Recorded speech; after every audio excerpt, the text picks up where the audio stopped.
Hello everyone, hope you people are doing good. We are with the chapter Chemical Bonding of class 10 ICSE syllabus, right? So in our previous videos, we have discussed about the basic introduction about chemical bonding, why atoms participate in a reaction, why bonds, which are nothing but attractions, are created between the two atoms, right? So many things about the stability, everything we discussed. And also we have completed ionic bonding, right? So we discussed about what was ionic bond and how it can be formed between the atoms and different examples, and also the properties of ionic compounds we have studied. So in this video, we are trying to understand about the next type of a chemical bond, that is a covalent bond. Okay. And in nature, there are many covalent compounds available. So what do you mean by a covalent compound? The compound which is formed by a covalent bond is called covalent compound, right? So first, let us try to understand how this bond can be formed. So what do you mean by a covalent bond or covalent attractions? It's very simple. Say you studied about ionic bond. Ionic bond is formed by transfer of electrons from metal to non-metal, right? Ionic bond is always formed between a metal and non-metal. But this covalent bond is formed between two non-metals. Clear? So metals do not usually undergo covalent bonding. Okay. So between the two non-metals, this covalent bond is observed. So what is the first point that you have to remember is covalent bond is formed. It is always formed between two non-metals. Clear? So what do you mean by a non-metal? I told you in a previous class, the elements that come from 14th group to 17th group are called non-metals, isn't it? So if you have a periodic table, so this has been already explained in the previous class, right?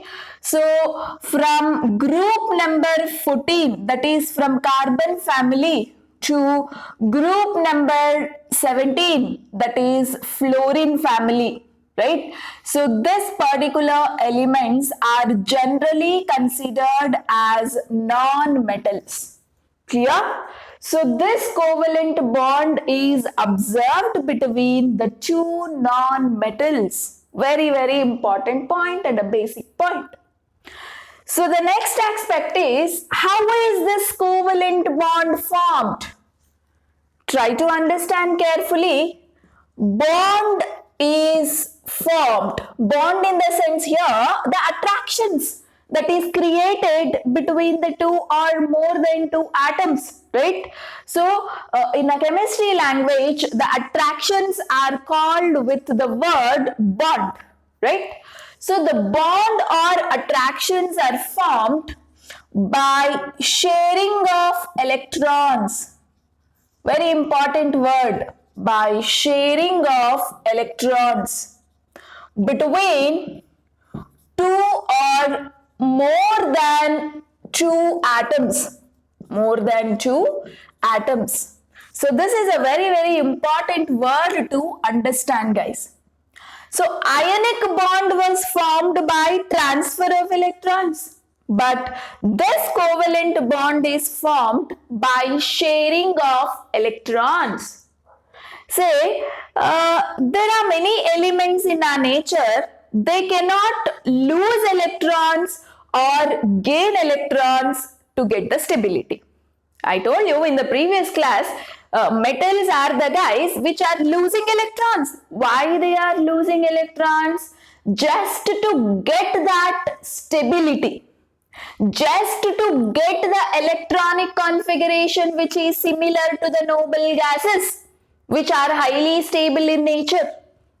Just to get that duplet configuration or octet configuration to have 8 electrons in their last shell, right? For this, the metals are losing electrons. Just for this, the non-metals are gaining electrons. So that's how when metal and a non-metal come closer together, metal loses to gain a stability, non-metal takes that electron to get stability. So both of them stay together and formed a new compound which we call it as ionic compound, right? So a similar way here, just to get the stability, the atoms here are sharing their electrons. Because every time an atom cannot lose or gain electrons, it may not have that capacity to lose or gain electrons. Okay, say for example, you have carbon, right? So what is its atomic number? 6.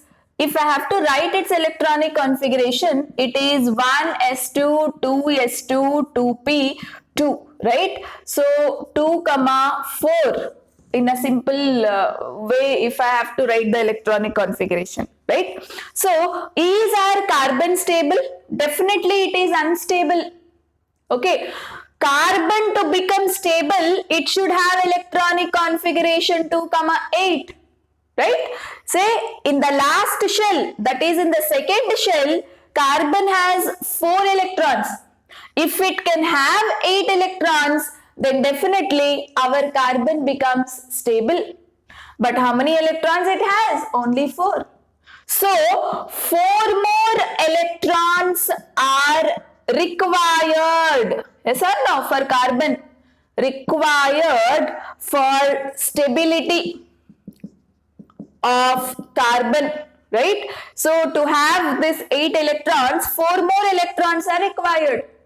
Right? Say carbon should gain 4 electrons to have that 8 electrons in the last shell. Or carbon has to lose 4 electrons. Carbon has to lose 4 electrons to get stability. Imagine if it loses this 4 electrons, its electronic configuration is 2. That means, duplet configuration. Then also you can say the carbon is stable, right? So carbon to become stable, either it has to lose these 4 electrons or it has to gain 4 electrons. If it gains 4 electrons, it will get electronic configuration 2, 8, means octet configuration. If it has to lose 4 electrons, it will have an electronic configuration 2, that is duplet configuration. If it has duplet, it is stable. If it has octet also, it is stable. Right? So here, carbon to become stable, either it has to lose 4 electrons or gain 4 electrons. But losing 4 electrons for carbon is very, very difficult, guys. Similarly, gaining 4 electrons for carbon is also very difficult job. Carbon is a very small element, very small in size. Being very small in size, it cannot lose electron or gain electron, guys. Okay, for that lots of energy is required actually to lose 4 electrons. Right? Say this is not possible. So losing gaining business with carbon is not possible to attain stability. So that point of time, what happens is this particular guy would like to share its electrons. It will like to share the electrons. Okay. To attain stability. Why it would like to share its electrons? Just to attain stability. Because, gaining and losing of electrons is not possible because of various conditions due to its small in size, right? So here it will try to share its electrons with other atom to form compound. So what type of compounds are formed when electrons are shared between the atoms? covalent compounds are formed. Okay, so whichever non-metals which does not have a capacity to gain electron for the stability, those non-metals always react. They participate in chemical reaction and they form a new stable molecules by sharing their electrons, right? So this is what the story of covalent bonding. Okay, so it is quite different than ionic bonding. There you have seen the atoms getting stability either by losing electron or gaining electron. But here, since the atoms sometimes do not have a capacity to gain or lose electron to attain stability, they will try to share their electrons with the other atom so that both of them will get a benefit, right? And form a stable compounds. So this is what we call covalent bonding. And this concept, to understand in a better way, I would give you one example. Imagine you have two friends, you and your friend, sitting in a class. Okay, and your friend has only a red pen, you have only a blue pen. Okay, and teacher strictly tells you that question should be written with a red pen and answer should be written with a blue pen. So what would you both do? You have only a blue pen, but your friend has only a red pen. Teacher told you to use both to write the question and answers. So what you would be doing at that point of time? Okay, say imagine this is you and this is your friend. What you would do is you will come closer and you will sit near to each other. So both of you can share both the pens. Yes or no?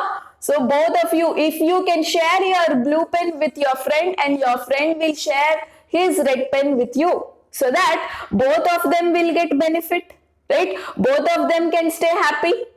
Anyway, the process of writing may take lot of time, but still a very happier condition can be achieved, right? When you share the pens, right? So this is what the major concept even in the chemical reactions.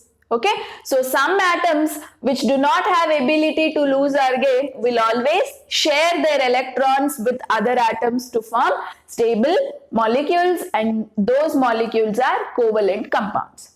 Okay, now let us see how those covalent bonding, how an atom can share its electron with others.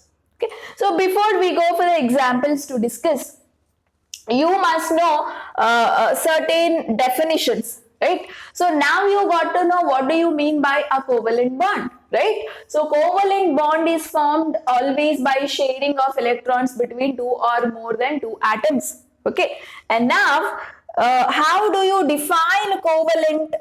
How do you define covalent compounds? What do you mean by covalent compounds? See, the compounds or molecules, compound here is nothing but molecules. Okay, say ammonia, NH3, H2O, CCl4, all these are actually covalent compounds. Okay, so the compounds formed by a covalent bond is called covalent compounds. Okay, so if a compound is formed with the help of sharing of electrons, that is, if you observe a covalent bonds between them, then such a compound is called covalent compound, right? And you have another word like covalency. So what do you mean by covalency? It's very simple, guys. It is the number of pairs of electrons that are shared between two atoms. Okay, say imagine one example I'll give you here. Say you have hydrogen, okay, and hydrogen atom. So how many electrons hydrogen has in its valence shell? Just only one electron. Yes or no? So this is the electron that is there in the hydrogen's orbital. right? Only one electron is there in the last shell. And imagine if you have to make H2 molecule. You know how H2 molecule is formed? This is one hydrogen atom and I will take another hydrogen atom. Okay, this is also having one electron in the last shell. And you know, if you take a separate hydrogen atoms, they are not stable, isn't it? They have only one electron in the last shell. How many electrons if they have, they can get stability? 2 electrons. If its electronic configuration is similar to helium, that is, if it can have that duplet electronic configuration, then H atoms can get stability, right? And here, even hydrogen do not have ability to take the electron or lose the electron, right? Hydrogen is a non-metal. So what happens is, when you bring two hydrogen atoms together, you know, they would like to share their electrons. You know, they would like to share their electrons with each other. So this is the electron of this hydrogen, this is the electron of this hydrogen. Okay, so now these electron pairs that has been shared between both the atoms is called covalency. Okay, so number of electron pairs. Okay, just one pair of electron is there between two hydrogen atoms.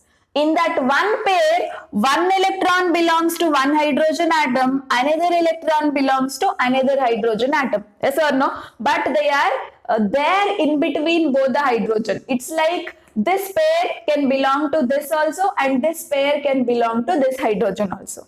Right? So, how many pairs of electrons are shared between two hydrogen atoms? You know, one pair of electrons have shared. So, you get H2 molecule. Okay. So, this is what we call covalent bond. You know, say this we will represent as H bond. H bond means like how many electrons you have?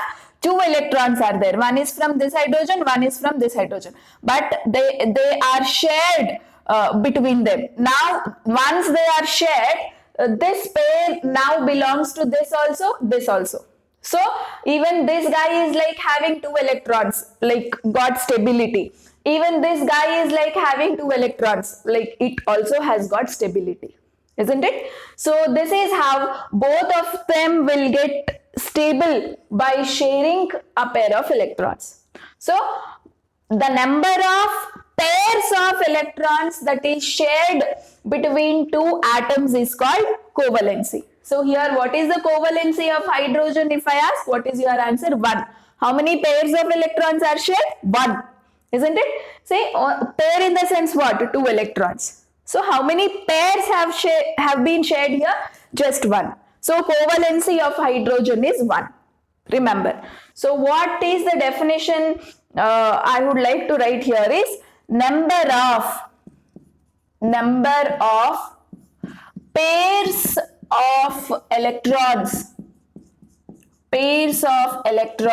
shared between the two or more than two atoms, okay, is called covalency. Right? So, very important word. And actually, say I forgot one word in case of ionic bonding. The word is electrovalency. Okay, let me write here. Electrovalency. Okay. So, what do you mean by electrovalency? This comes in case of ionic bonding. This is the word relating to ionic bonding, guys. The number of electrons lost or the number of electrons gained is called electrovalency. Okay, say for example, if I ask you a question, what is the electrovalency of sodium? So, what is your answer? How many electrons always a sodium loses? 1, right? You have studied the formation of NaCl. So, how many electrons it can lose? Only 1 it can lose during a chemical reaction. So, electrovalency of sodium is 1. Okay. Say for example, Mg is there. How many electrons this guy can lose during the formation of ionic compound? 2 electrons. So electrovalency is 2. Right? If I ask you what is the electrovalency of chlorine, so what is your answer? Chlorine is a non-metal, right? Always during the formation of ionic bonding. I'm talking about ionic bonding formation, not covalent bonding. Okay, so during the formation of ionic bonding, how many electrons it can gain? It has an ability to gain. So how many electrons it will gain? 1. So electrovalency of chlorine is 1. So this is what we call electrovalency. So what I would like to write here is number of electrons lost or gained during ionic bond formation.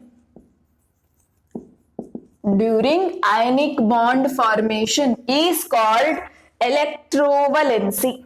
Okay, so 2 important words whose meaning is important to remember. One is covalency. Covalency is observed during the formation of covalent bond. Okay, so it is the number of electron pairs that is shared between the 2 atoms is called covalency. What is electrovalency? It is observed during ionic bond formation. That is number of electrons lost or the number of electrons gained during a chemical reaction, during ionic bond formation. Clear?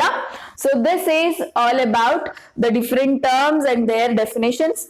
And now let us try to understand the examples where you will study how this sharing of electrons takes place, right? So first and foremost, let us try to discuss about H2 molecule. Okay, H2 molecule formation. So H2 molecule is an example for covalent compound. Clear? So how is this H2 molecule is formed?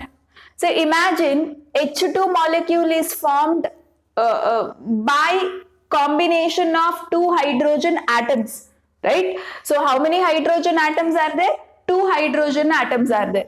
Imagine this is 1 hydrogen atom. So hydrogen has how many valence electrons? 1. So even to guess this, you must know electronic configuration. That is very important. So hydrogen's electronic configuration is 1. In the last shell, you have only 1 electron. So that is what I have to mention here, right? And plus another hydrogen atom, it also has an electron 1 in the last shell, right? So this is the dot structure of hydrogen atom. This is the dot structure of another hydrogen atom, isn't it? See here, both are unstable because they have only 1 electron in the last shell.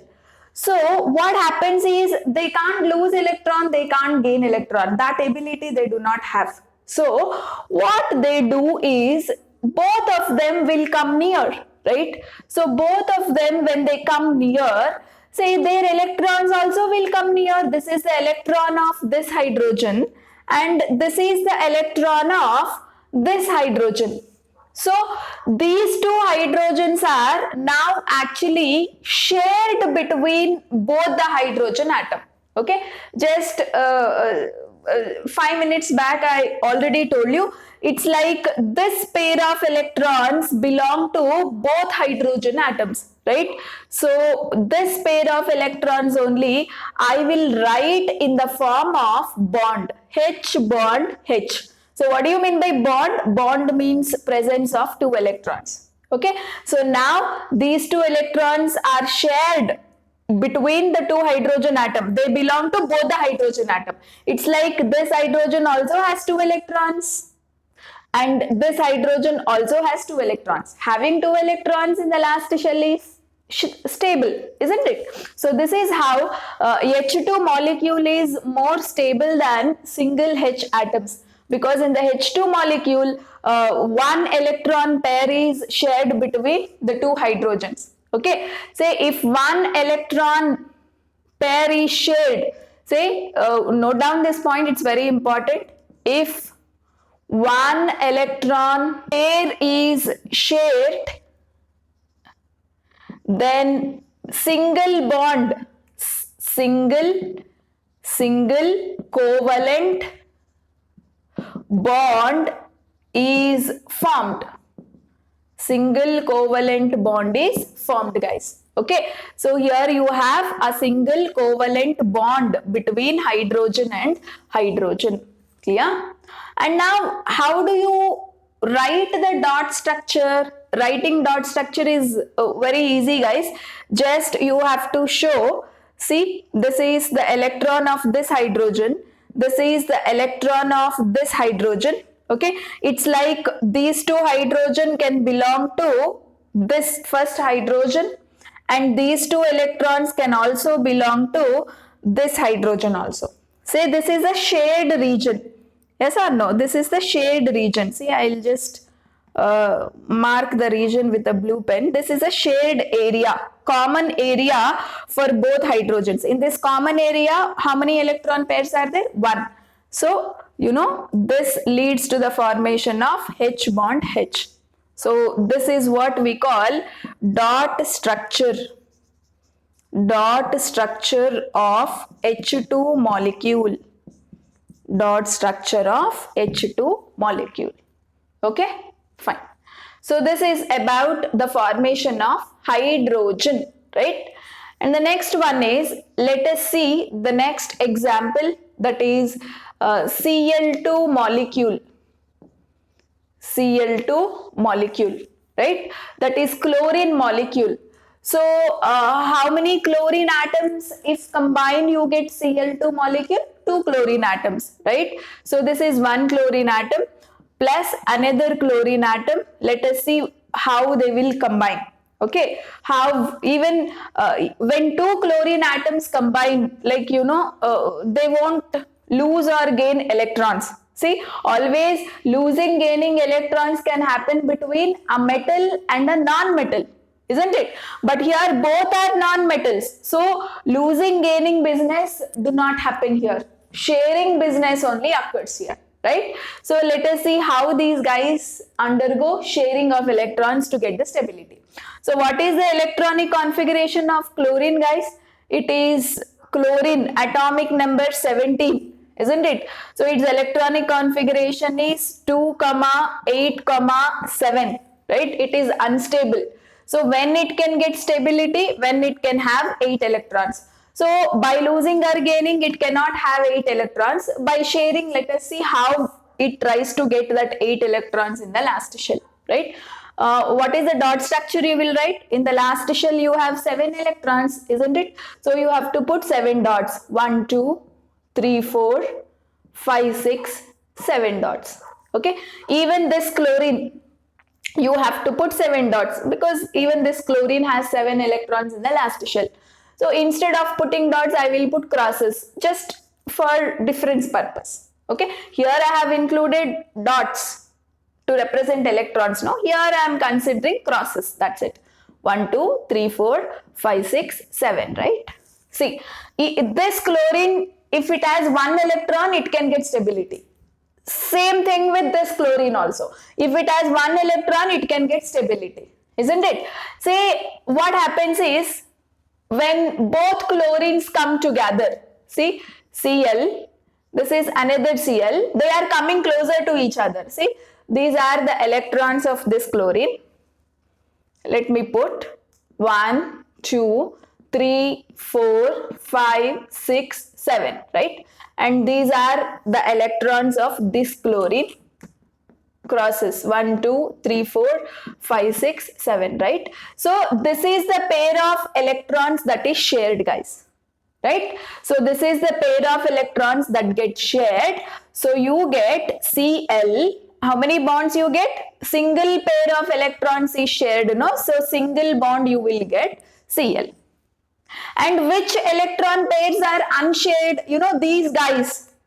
See, these guys are not shared. These electrons are not shared. So you will write them like that only. 1, 2, 3, 4, 5, 6. Here also, these guys are not shared. You will indicate them like that only. 1, 2, 3, 4, 5, 6. Okay, 7th electron and 8th electron is here, and these electrons belong to both the chlorine atoms. So that's how both the atoms are stable as long as they stay together as a molecule.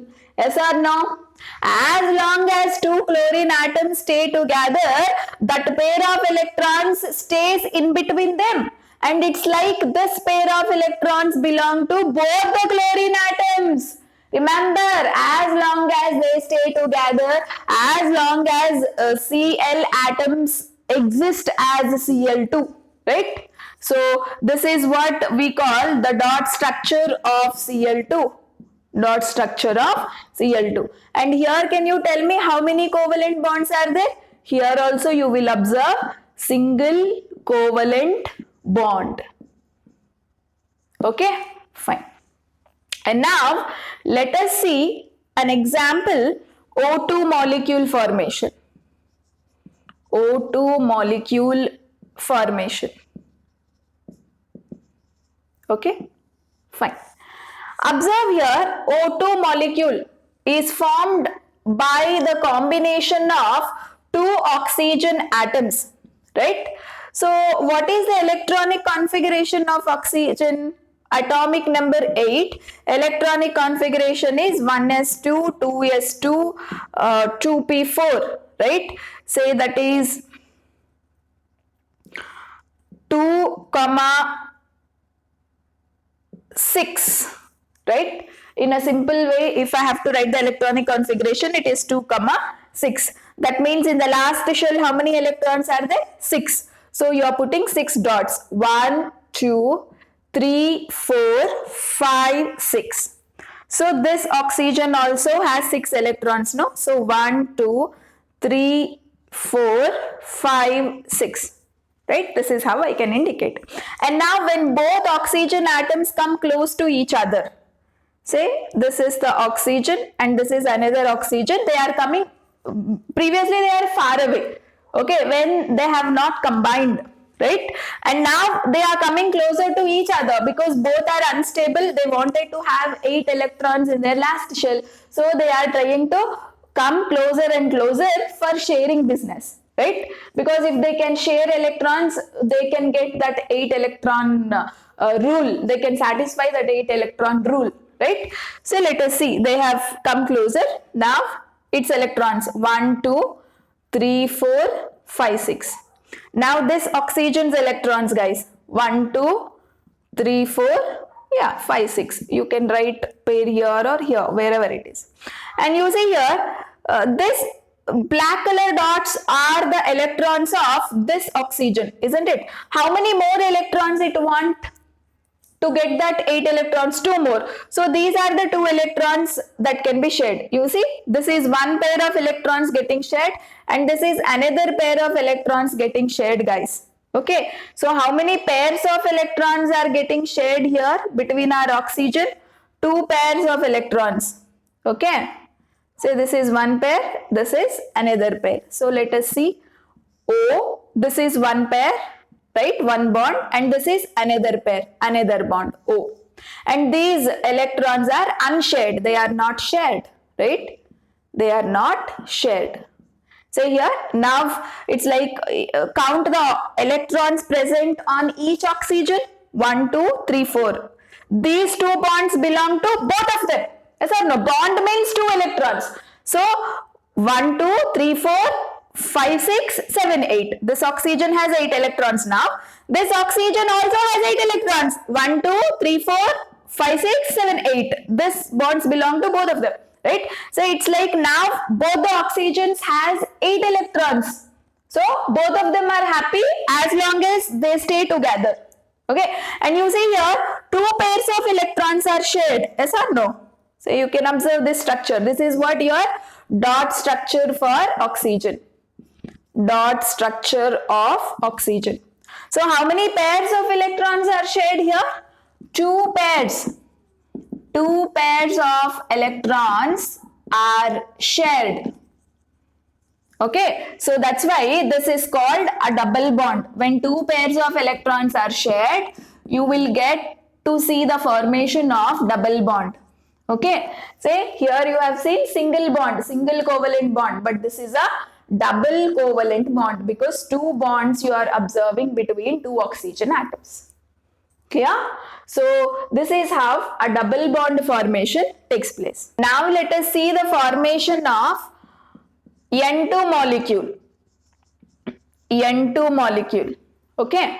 So the two nitrogens initially they are far away with each other.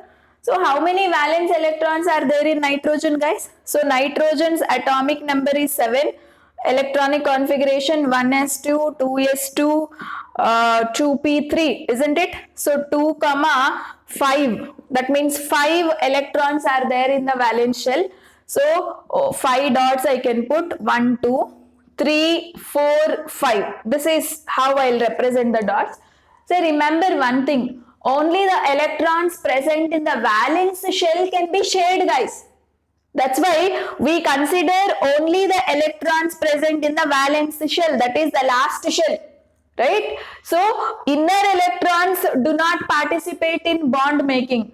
They won't involve in losing, gaining or sharing business. Only the last electrons in the last shell, we call it as valence shell electrons, only participate in sharing thing. That's why those electrons only we represent on a symbol.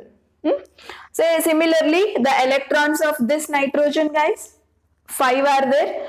So these are the electrons of this nitrogen. Now when the two nitrogens come closer, what happens?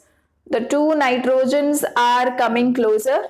So electrons of this nitrogen, right, and electrons of this nitrogen, right? See, imagine this nitrogen already has 5 electrons with it. How many more it requires to get stability? 3 more. So these are the 3 electrons it may take, right? Same way with this nitrogen, it already has 5 electrons. How many more it requires? 3. So these are the 3 electrons that is shared, right? Say now these pairs, this is one pair, this is second pair and this is third pair. So these are the 3 pairs of electrons that is getting shared between two nitrogen, so that both the nitrogen atoms can have 8 electrons in the last shell, right? Both the nitrogen atoms can attain stability. So how would you represent the dot structure? N. This is one bond, these 2 electrons make up one bond, these 2 electrons make up second bond, and these 2 electrons will make up third bond. So N. Which are the electrons that are unshared? Not at all shared. 2 electrons are unshared. These are the 2 electrons unshared, right? Say now you count the number of electrons present on nitrogen. 1, 2. Bond means 2 electrons, no. 3 bonds belongs to this nitrogen also. These 3 bonds belong to this nitrogen also. So 1, 2, 3, 4, 5, 6, 7, 8. 8 electrons are there, happy. And coming to this nitrogen, 1, 2, 3, 4, 5, 6, 7, 8. 8 electrons are there, this is also happy. So as long as 2 nitrogens are closer to each other, as long as they are there as N2 molecule, you know, nitrogen atoms are happy, right? So this is the dot structure of N2 molecule. And you know how many covalent bonds are there? Triple bond. We call this as triple bond. Triple bond. Triple bond in the sense what, guys? 3 covalent bonds. 3 covalent bonds are present. Okay, this is very important point between the 2 nitrogen atoms. Okay, so if 3 bonds are there between 2 atoms, it is called, if 3 covalent bonds are there, it is called triple bond. If 2 covalent bonds are there between the atom, it is called double bond. If only 1 covalent bond is there between the 2 atoms, it is called single bond. Okay, so this is how single, double and triple bond formation can be observed when the electrons are shared between the 2 atoms. Okay, fine. And one more thing, try to remember, and you see here, if you see this molecule, these guys are not shared. These 2 electrons only belong to this nitrogen. These 2 electrons only belong to this nitrogen. Only the electrons that are there in between can belong to both of them, right? But these guys belong only to this nitrogen, and these two electrons can belong only to this nitrogen. And this these electrons which are not shared are called lone pair of electrons. They are called lone pair of electrons, guys. Okay, remember, electrons which are not shared by atoms are called lone pair. Okay, this word we will see it in the next type of bonding also. This lone pair of electrons are helpful for the next type of bonding, that is coordinate bonding. So try to remember what do you mean by lone pair. See here, even in this oxygen, how many lone pairs are there? 1, 2 electrons together make one pair, right? So this oxygen has 2 lone pair of electrons. Even this oxygen has 2 lone pair of electrons. Coming to the chlorine here, how many pairs of lone pairs are there for this chlorine? 1, 2, 3. 3 lone pairs are there for this chlorine. And for this chlorine also, 3 lone pairs are there, right? So you must understand what do you mean by lone pairs. Okay. So this is about the formation of some covalent compounds. We will see some more covalent compounds formation. Now let us see the formation of ammonia molecule, that is NH3 molecule. So NH3 molecule is also formed by covalent bonding only, that is by sharing of electrons. Let us see how. See, this is one nitrogen, this is another a hydrogen, hydrogen, hydrogen. This is how I'll write. Directly I will show. So when nitrogen and 3 hydrogen atoms come closer to each other, see what happens. First, try to indicate the last electrons of every atom. So how many last electrons are there in this hydrogen? 1, isn't it? Here 1, and here also 1. But in case of nitrogen, 5 are there, isn't it? 5 valence electrons are there. So I will indicate 1, 2, 1 I'll put here. This is how I'll put, right?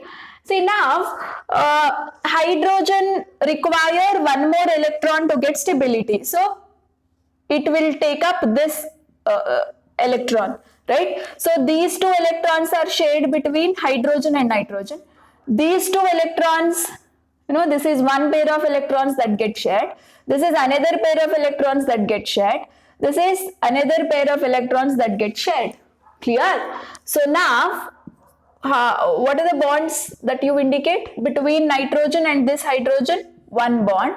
Between nitrogen and this hydrogen, another bond.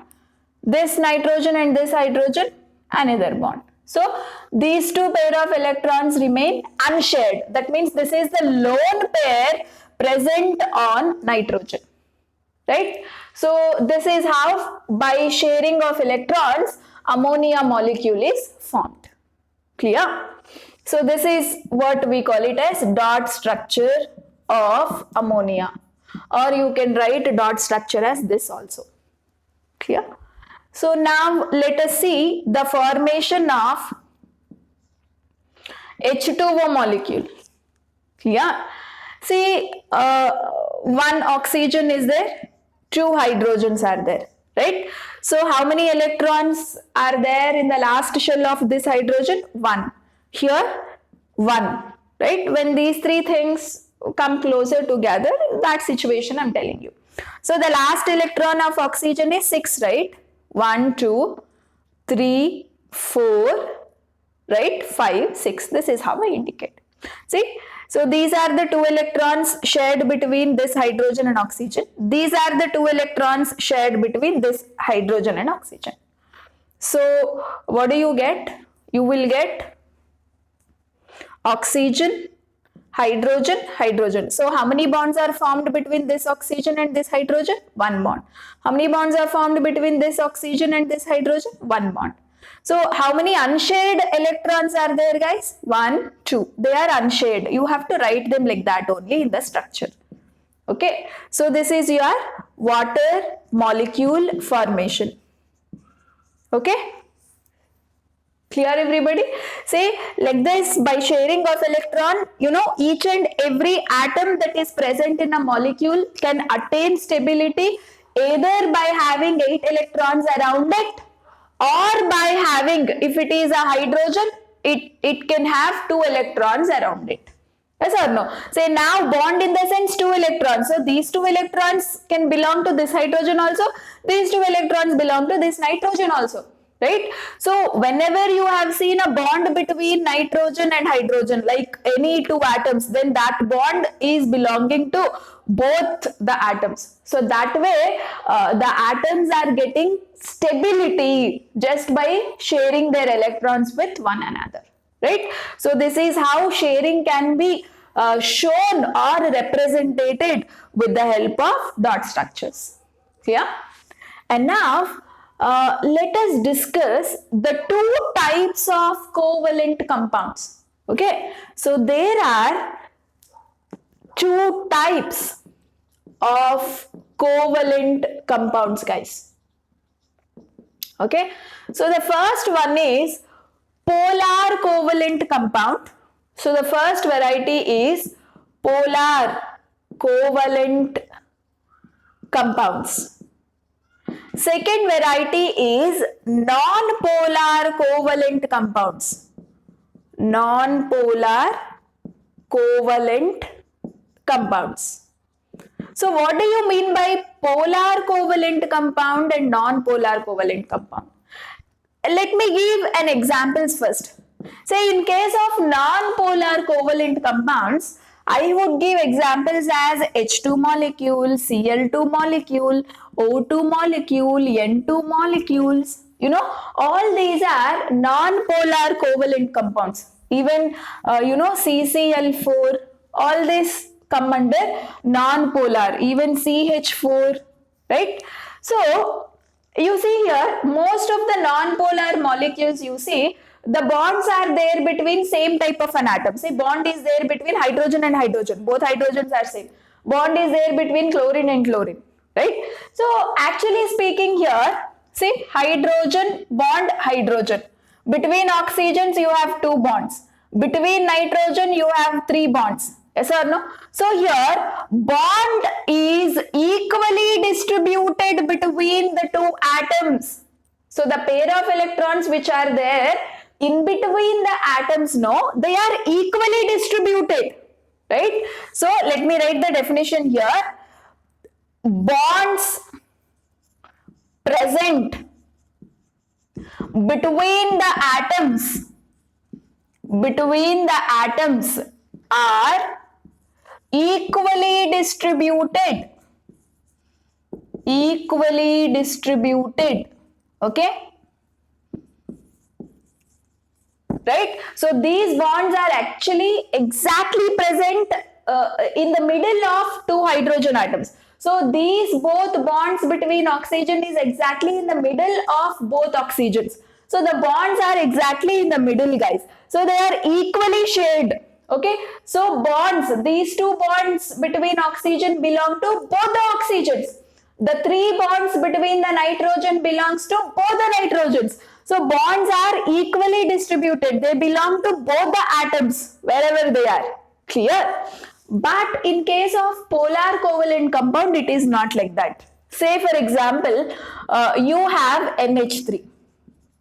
Right? Say NH3, if I elaborate the structure, this is how it looks. What happens is, these bonds to some extent are more near to the nitrogen. Okay. See, nitrogen is a very strong element. It is more electronegative element, guys. Okay. It has an ability to grab the bond towards itself. So here, these bonds are to some extent moving towards nitrogen. Okay. They are not equally distributed. Okay. They are there in between nitrogen and hydrogen, definitely. But the bond is 80% or 60% is belonging to nitrogen only. It is trying to pull the bond towards itself because the nitrogen is more powerful than hydrogen. It is more electronegative. Electronegative in the sense an atom is having an ability to pull the electrons towards itself. That is called electronegativity, right? So what I can write the definition here is bonds are not equally distributed between the atoms.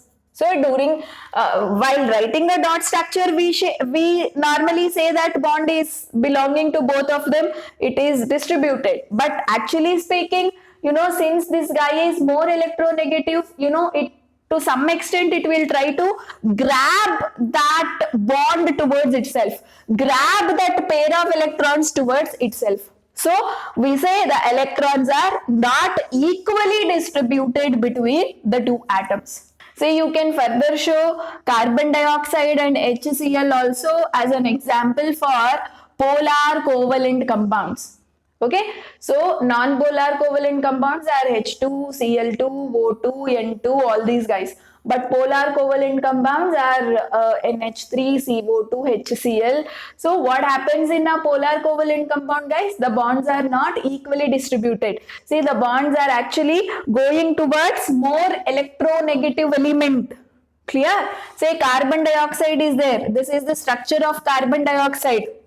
Oxygen is more electronegative than carbon, right? So these bonds are there, no? They will try to go more towards oxygen side. They are not present exactly in the middle of carbon and oxygen. So these bonds are actually quite moving towards oxygen. Oxygen is grabbing these bonds towards itself because it is electronegative. Electronegative means that capacity of pulling. Clear? See, this is what you observe in polar covalent compounds, whereas this particular pulling bonds and all is not observed in non-polar covalent compounds. Clear? So this is all about the two types of covalent compounds. Now let us discuss about the properties of covalent compound. The properties are quite opposite to the ionic compound properties. Clear? Say here, the very first point I would like to mention is these compounds are gases. They exist as gases, liquids, and they exist as soft solids, right? Whereas in the ionic compound, they exist as, they are present as crystalline solids. Right? So here you have to compare between ionic and covalent compounds also. So that's also a very important question here. Comparison between covalent and ionic compounds, right? So I'll be comparing the properties with ionic compounds also. So observe carefully. So first point is they can stay as gases, liquid or soft solids, whereas ionic compounds can stay as only solids, that too crystalline solids. And the next point is they have low melting and boiling points. Low melting and boiling points. It's because of weak attractive forces. Okay, it is because of weak attractive forces. See, this covalent bond is very weak, guys. Okay, and the attractive force is called as van der Waals forces. Very important word. Van der Waals forces. The ionic bond, that is that ionic attractions were called electrostatic force of attraction, isn't it? Ionic bond attraction has a name, electrostatic force of attraction, and that's a very strong attraction. That's the reason those compounds actually have high melting and boiling points. Clear? Whereas these compounds have very weak attractive force. That's the reason they have low melting and boiling points. That means with very less temperature, you can melt a solid or you can, boil a liquid. So usually what do you mean by when does a liquid or solid get melt or boil, guys? Say for example, in a beaker, I took some covalent compound. Okay, so covalent compound means it will have covalent bond. Say you have like NH3, right? Say, can you tell me, this is a liquid, NH3 is a liquid. Can you tell me when does it boil? It will boil when all covalent bonds are broken, right? And this covalent bond is weak, I am telling. When the bond is weak, very less temperature is enough now to break the bonds. Once the bonds are broken, the liquid will try to boil actually. Right? Say to break a bond, it is very easy. You don't need to struggle. Very less temperature, very less heating is enough because the bond is very weak.